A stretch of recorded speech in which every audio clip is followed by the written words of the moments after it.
High বন্ধুরা, তো চলে আসলাম আরেকটা ভিডিও নিয়ে নিয়েছি 300 গ্রাম পনিরগুলোকে এরকম ছোট ছোট করে কেটে নিয়েছি।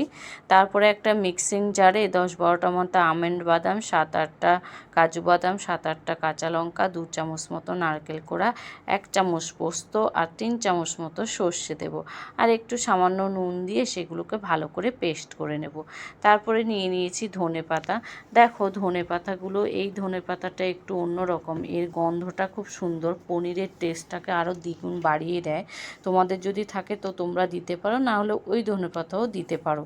তারপরে একটা বাটিতে পনিরগুলো নিয়ে 2 চামচ মতো লঙ্কার গুঁড়ো, 1 চামচ মতো হলুদ গুঁড়ো, 1 চামচ নুন আর সর্ষের তেল দিয়ে দেবো 4 চামচ মতো। তারপরে সমস্ত পেস্ট দিয়ে ধনে পাতাগুলো দিয়ে ভালো করে মেখে নেব। তারপরে একটা কলা পাতা নেব, কলা পাতা উনুনের মধ্যে সেঁকে নেব।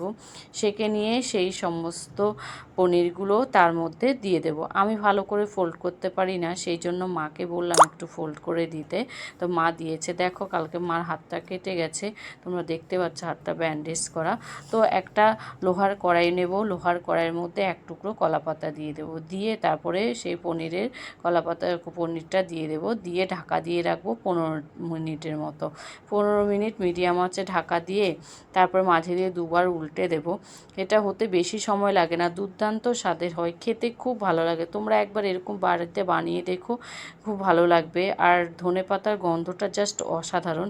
তো ভিডিওটি ভালো লাগলে লাইক, কমেন্ট, শেয়ার করো, সাবস্ক্রাইব করো। দেখা হবে পরের ভিডিওতে। সবাই ভালো থেকো।